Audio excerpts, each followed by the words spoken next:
গাজামুখী Sumud flotilla থেকে ৩৭ দেশের ২০০ শতাধিক কর্মীকে বন্দী করেছে ইসরায়েল। সংগঠনটির মুখপাত্র সাইফ আবু কেশেক ইনস্টাগ্রামে দেয়া এক বার্তায় জানিয়েছেন, সমুদ্রে ১৩টি নৌযান আটক করা হয়েছে। আবু কেশেক বলেন, আটক হওয়া নৌযানগুলোতে ৩৭ দেশের ২০১ জন কর্মী ছিলেন।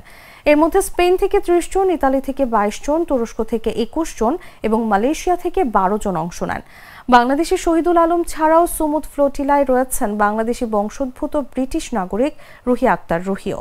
আবু কেশেক জানিয়েছেন, গ্রেফতার ও বাধা সত্ত্বেও অভিযান চালিয়ে যাওয়া হচ্ছে এবং এখনও প্রায় ৩০টি জাহাজ গাজায় পৌঁছানোর চেষ্টা চালিয়ে যাচ্ছে। ফ্লোটিলার অংশগ্রহণকারীদের মধ্যে আন্তর্জাতিক পরিবেশ আন্দোলনে কর্মী গ্রেটা থানবার্গকেও গ্রেফতার করেছে ইসরায়েলি বাহিনী। এর আগে জাতিসংঘের বিশেষ প্রতিনিধি ফ্রান্সিসকো আলবানিজ ও কলম্বিয়ার প্রেসিডেন্ট গুস্তাভো পেট্রো ফ্লোটিলাকে বাধাহীনভাবে অগ্রসর হতে দেওয়ার আহ্বান জানিয়েছিলেন। ইসরায়েল বলছে, গাজাগামী এই নৌযানগুলো আইনসম্মত নৌ অবরোধ ভাঙার চেষ্টা করছে, তবে আন্তর্জাতিক আইনে মানবিক সহায়তা পৌঁছানোর অধিকার রয়েছে বলে মনে করেন বিশেষজ্ঞরা।